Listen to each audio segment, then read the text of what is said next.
हाँ भाई, एक अनुप्रयोग होगा हमारा किसी आवेश से गोलीय ठोस के कारण उसके बाहर, उसकी सतह पर और उसके अंदर विद्युत क्षेत्र की गणना किसके नियम से की थी हमने? गाउस के नियम से। इसका दूसरा अनुप्रयोग है अनंत रेखीय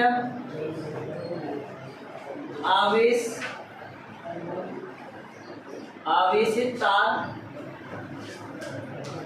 के कारण विद्युत क्षेत्र की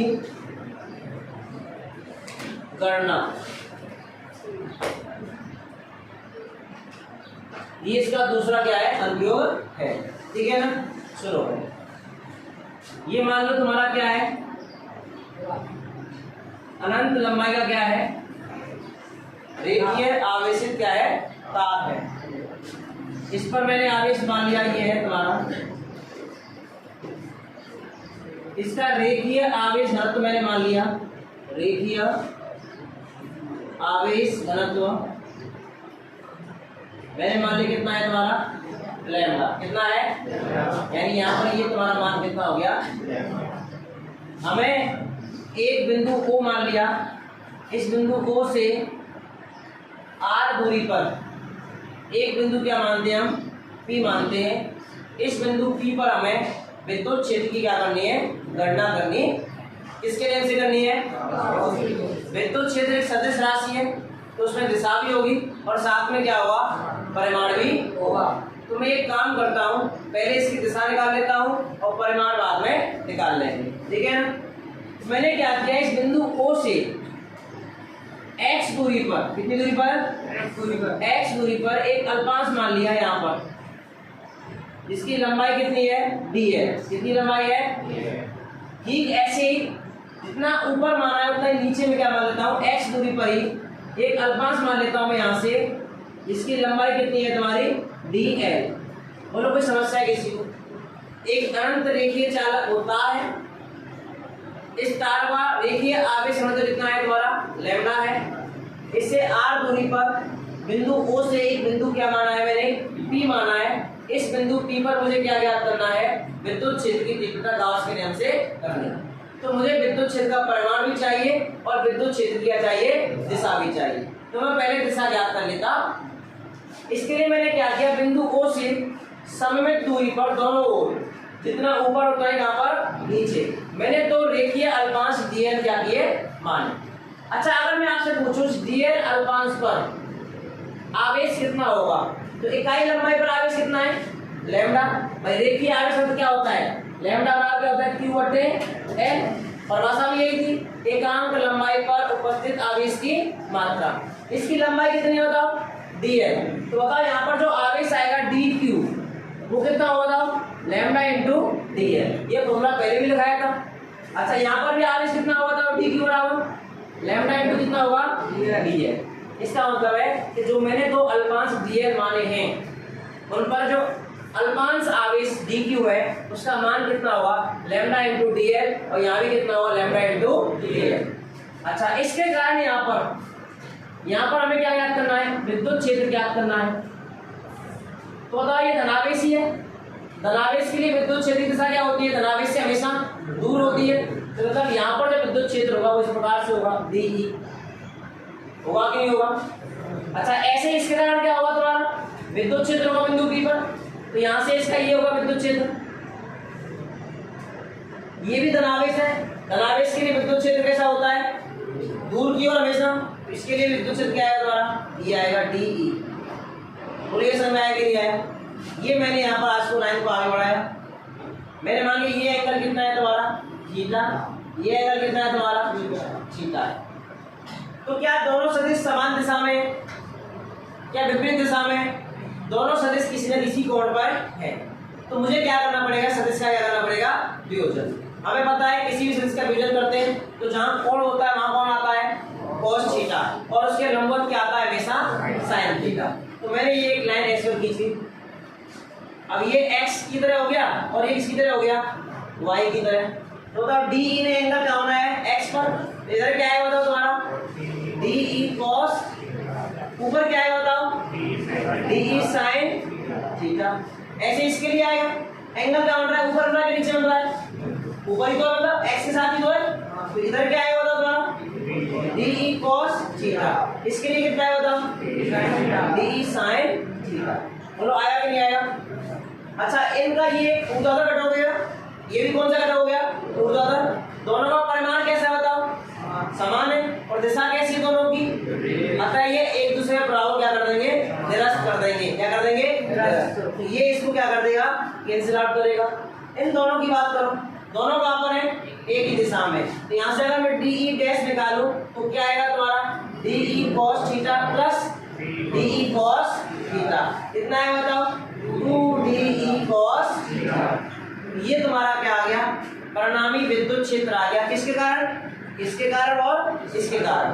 तो इसकी दिशा कहां पर आई बताओ, इधर आई है। कहां पर आई है, इधर। इधर आने का मतलब है ये जो तार है, इस तार की कैसी दिशा है बताओ, ये लंबवत। कैसी दिशा है, इसी में तो आ रही है। इसका मतलब किसी अनंत रेखीय आवेशित तार के लिए किसी बिंदु पर हमें अगर विद्युत क्षेत्र ज्ञात करना है तो उस पर विद्युत क्षेत्र की जो दिशा होगी वो इस तार की कैसी ली है, लंबवत है। कैसी है तुम्हारी वो, लंबवत। ये पूरी कहानी मैंने लिखानी है पहले।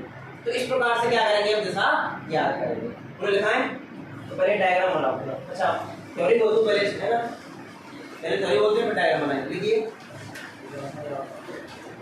हेड लगा लो पहले एक बार।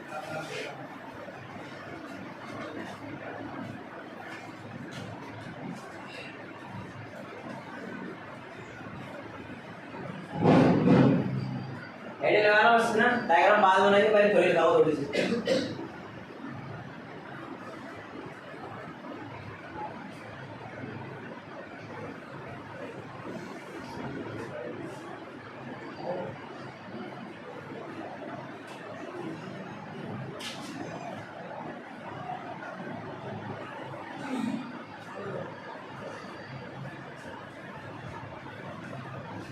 तो इसको ध्यान दे दिया करो, ये ब्लर हो जाता है बीच में कभी ना, बता दिया करो।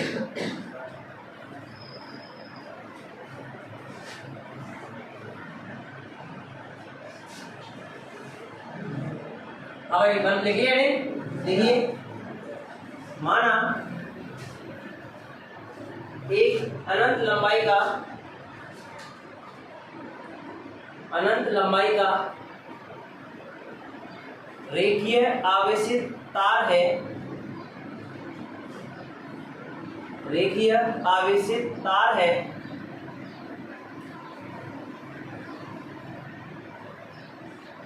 इस तार का रेखीय आवेश घनत्व, इस तार का रेखीय आवेश घनत्व लैम्डा है, लैम्डा है। हमें इस अनंत लंबाई के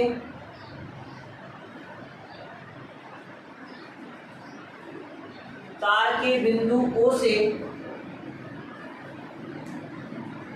तार के बिंदु O से r दूरी पर स्थित स्मॉल r दूरी पर स्थित बिंदु P पर, बिंदु P पर विद्युत क्षेत्र की गणना गाउस के नियम से करनी है। गाउस के नियम से करनी है।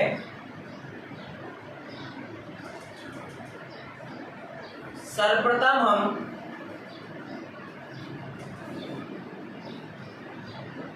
विद्युत क्षेत्र की दिशा ज्ञात करेंगे। विद्युत क्षेत्र की दिशा ज्ञात करेंगे। तो पहले ये डायग्राम बनाएंगे, ठीक है ना, उसके बाद वापस दिखाऊंगा थ्योरी।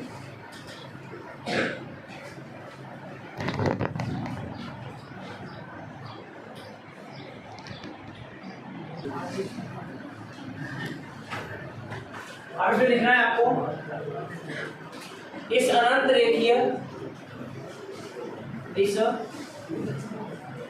रेखीय आवेशित तार के बिंदु O से लिखना है। इस अनंत रेखीय आवेशित तार के बिंदु O से दोनों ओर समान दूरी पर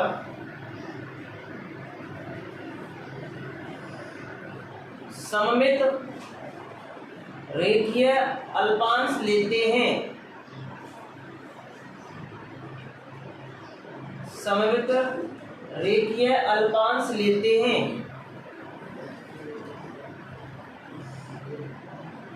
इन अल्पांशों पर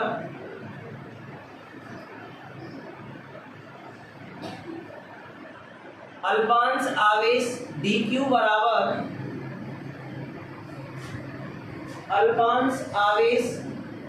बराबर लैम्डा dl होगा।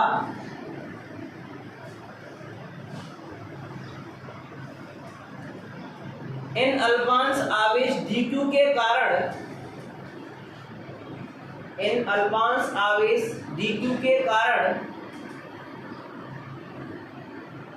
बिंदु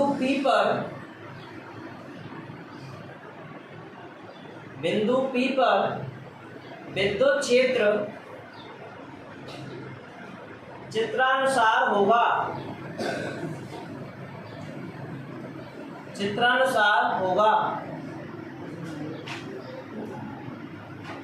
चित्र से स्पष्ट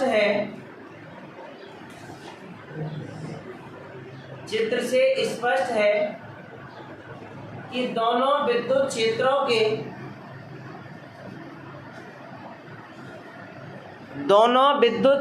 के ऊर्ध्वाधर घटक कोष्ठक में लिखेंगे DE sin थीटा परिमाण में समान है परंतु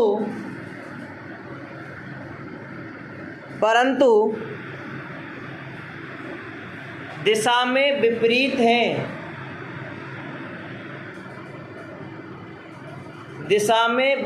हैं। अतः एक दूसरे के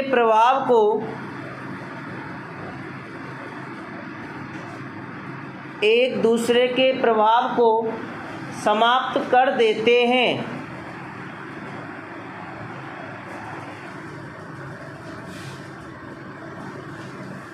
परंतु दोनों विद्युत क्षेत्रों के क्षैतिज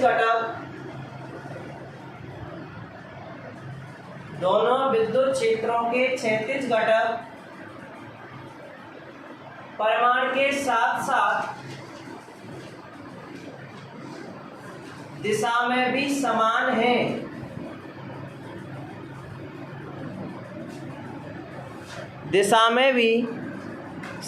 हैं। अतः परिणामी विद्युत क्षेत्र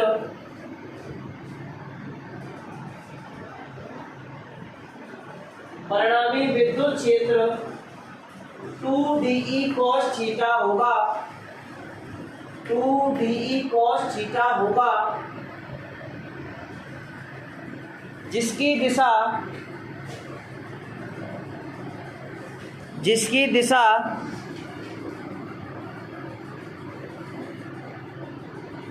तार की लंबाई के लंबवत होगी।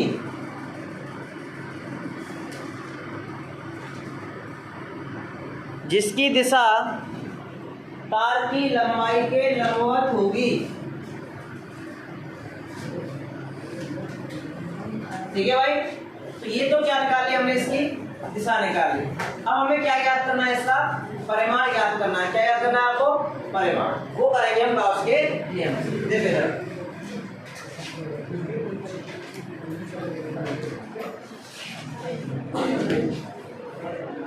देखिए परिमाण,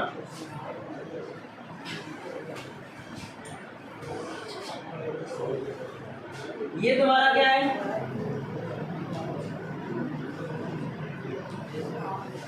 तार है। इस तार से बिंदु O है, यहाँ पर R दूरी पर क्या है तुम्हारा, बिंदु P है। तो मुझे बताओ क्या ये आवेश परिबद्ध है अभी, क्या किसी पृष्ठ के अंदर परिबद्ध है क्या? तो हमें क्या करना पड़ेगा, इसको परिबद्ध करने के लिए क्या करेंगे हम, एक गाउसियन बंद पृष्ठ की क्या करेंगे, कल्पना करेंगे। तो इसको बंद करने के लिए मैंने एक बेलन की क्या कर ली, कल्पना कर ली।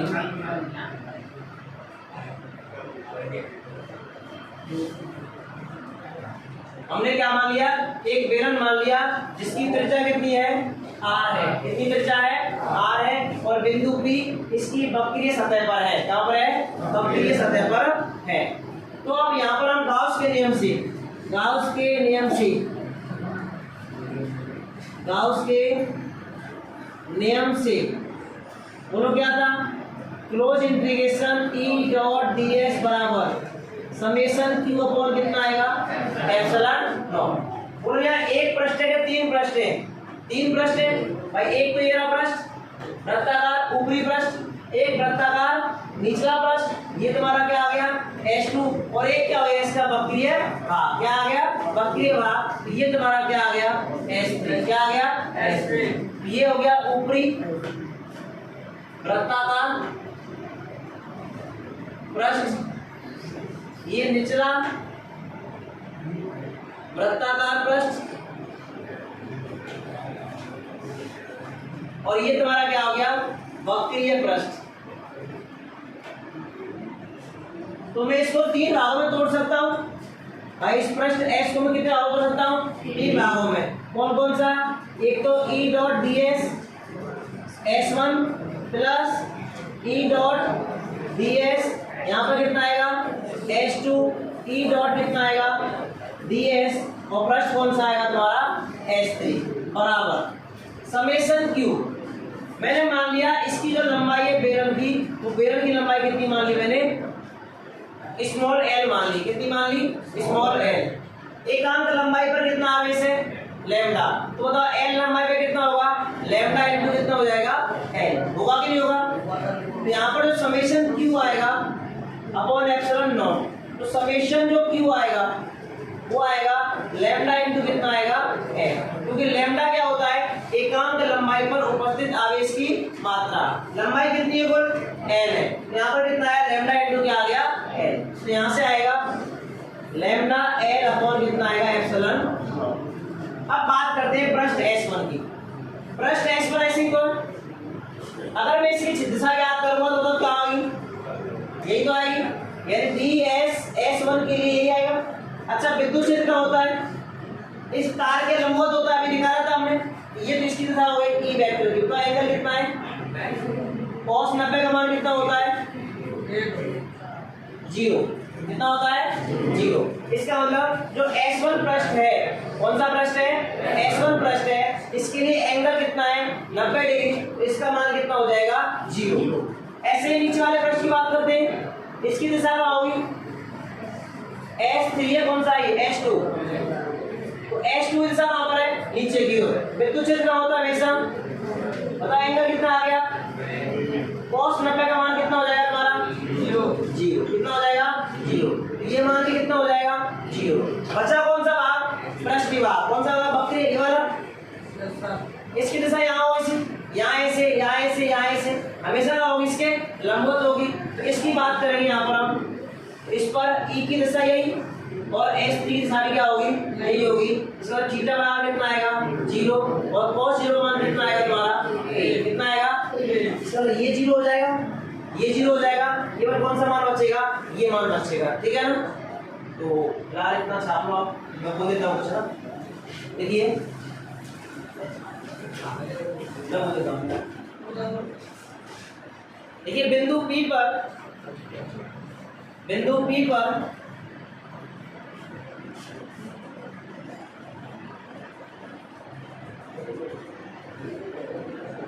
विद्युत क्षेत्र की गणना गाउस के नियम से, बिंदु P पर विद्युत क्षेत्र की गणना गाउस के नियम से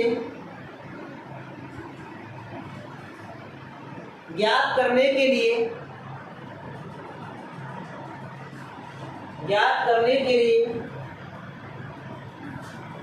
स्मॉल एल लंबाई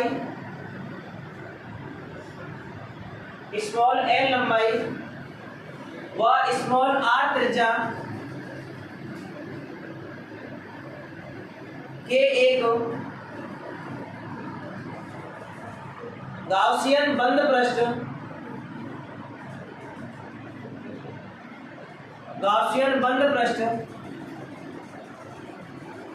क्वेश्चन में लिखेंगे बेलनाकार की कल्पना करते हैं।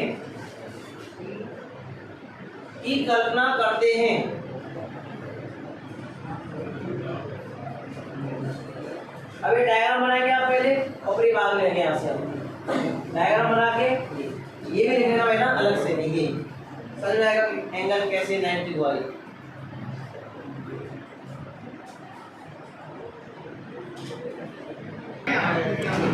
हाँ भाई देखो इधर, यहाँ से हो गया ना।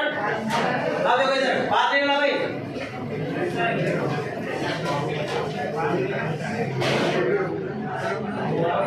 बराबर lambda l upon epsilon naught. देखो इसको मैं ऐसे लिख दूंगा E D S cos theta S1 plus E D S cos theta H2 plus E D S cos theta S3 बराबर lambda l upon epsilon not. ये आएगा नहीं आएगा? अच्छा ये मान कितना हो जाएगा बताओ? ये मान भी कितना हो जाएगा? यहाँ एंगल 0 है तो cos 0 का मान कितना हो जाएगा? 1। तो ये बचेगा ई डी एस और यहाँ क्या आएगा? S3 बराबर लैम्डा एल अपॉन कितना आएगा? ई तो यहाँ से क्या आएगा? बाहर, अंदर क्या बचेगा? D S. S3 बराबर लैम्डा एल अपॉन कितना आएगा? Epsilon not. अब मुझे बताओ बेलन का वक्रीय पृष्ठ का क्षेत्रफल कितना होता है? 2 पाई आर एच ये होता है। तो 2 पाई आर का आर ये ऊंचाई h ही है, क्या है यहाँ पर l है, तो मान कितना हो जाएगा? 2 पाई आर l। यहाँ पर आएगा e into 2 pi r l बराबर lambda l upon epsilon naught. देखो l से l कितना बचा है? e बराबर lambda upon 2 pi epsilon naught और साथ में क्या आएगा? आपको ये याद है। अच्छा एक काम कर लेते हैं, इसी में 2 से गुणा कर दो ऊपर और 2 से नीचे क्या कर दो? गुणा कर दो। तो क्या आएगा बताओ? e बराबर 2 लैम्डा अपॉन 2 से गुणा कितना हो जाएगा? 4 पाई एप्सिलॉन नॉट इनटू r और 1/4 पाई एप्सिलॉन नॉट कितना होता है? a। क्या होता है वो? चूंकि a बराबर होता है 1/4 पाई एप्सिलॉन नॉट, इसलिए e बराबर कितना आएगा तुम्हारा? 2k lambda upon r। ये आएगा नहीं आएगा? अब ग्राफ बना लेते हैं इसका। अब तो हटा दो ये diagram.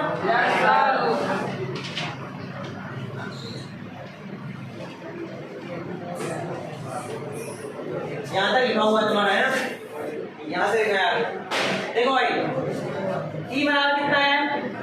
2k lambda upon r, यानी ई समानुपाती क्या आ गया? 1/r। क्या आ गया? ई समानुपाती 1/r। इसका मतलब r का मान बढ़ेगा तो ई का मान क्या होगा? इधर ई आएगा, इधर क्या आएगा तुम्हारा? r इधर बढ़ेगा तो ई का मान आता क्या हो जाएगा? और बात समझाएगी नहीं? क्लियर है? अच्छा अगर मैं यही ग्राफ इधर क्या लेता हूँ? ई इधर क्या लेता हूँ? 1/r। कैसा बनेगा? सीधी रेखा। कैसा बनेगा? क्यों?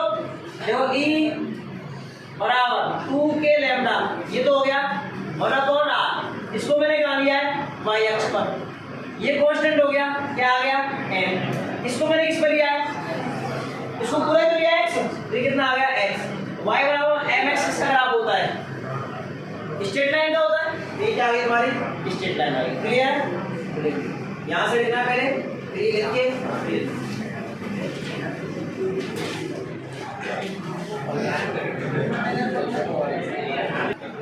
हाँ भाई देखो इधर,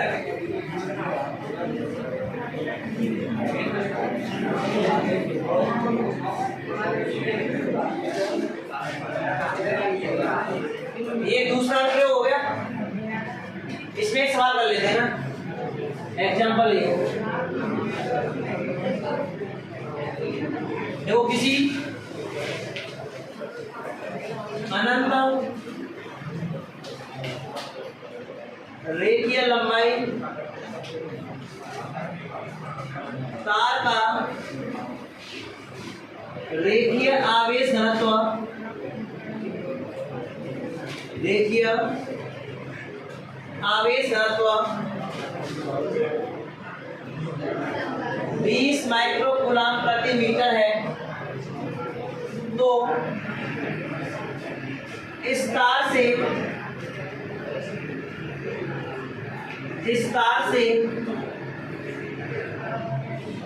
2 सेंटीमीटर दूरी पर विद्युत क्षेत्र की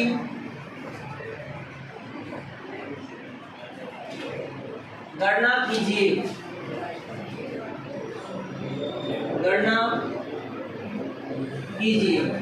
ये तुम्हारा सवाल है। बात ये है कि ये ऐसे ये लैम्डा है, लैम्डा का मान कितना दिया है 20 माइक्रोकूलम प्रति, ये बिंदु को है, इसे आर कितनी पर 2 सेंटीमीटर पे कब्जा करना है, विद्युत क्षेत्र ज्ञात करना है। दोनों फॉर्मूला क्या होता है, E बराबर 2k लैम्डा अपॉन r, ये होता है नहीं होता 2 इंटू k का मान कितना होता है 9 प्लस ज्ञात, लैम्डा का मान कितना है 20 माइक्रोकूलम यानी 10 की घात माइनस 6 अपॉन r कितना है 2 सेंटीमीटर, इसे बदलना पड़ेगा, इसको कितना आएगा 2 बटा 10 की घात माइनस, देखो 2 से कितना आया तुम्हारा 10 की घात 9, 10 की घात 1 और 10 की घात ऊपर जाएगा 2 हो जाएगा 12 हो गया ना, 12 में से 6 गया तो कितना बचा 6, ऊपर क्या बचेगा बताओ, एक तो 2 बचेगा और क्या बचेगा, और 10 की घात 6 वोल्ट प्रति कितना आएगा मीटर, कितना आएगा 9 दूनी 10 की घात 6 वोल्ट प्रति, ये तुम्हारा क्या हो जाएगा विद्युत क्षेत्र का मान होगा 2 सेंटीमीटर दूरी। देख लो बनाना, देख लो गलती नहीं हो, देखो 2 से 2 गया 9 बचा और 2 बचा, 9 दूनी तो 18 हो गया, ये 10 की घात कितना है, ये माइनस 2 ऊपर क्या हो जाएगा 9 और 2, ये 20 में मुझे 10 है, उससे क्या हो 12, ये माइनस में क्या है 6, सही आंसर। ठीक है, देखो सवाल लिख के सोल्यूशन लिखेंगे।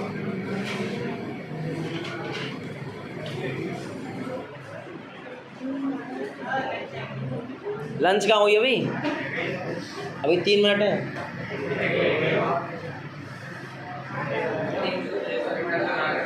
ये सवाल जो पहले था इम्पोर्टेंट है भाई ना, तो ये टेंट रहा है, बहुत बार पूछा गया है बोर्ड पेपर में, इसलिए ध्यान रखना, ये फॉर्मूला याद होना चाहिए। ठीक है, आज के इतना ही, राधे राधे। ठीक है।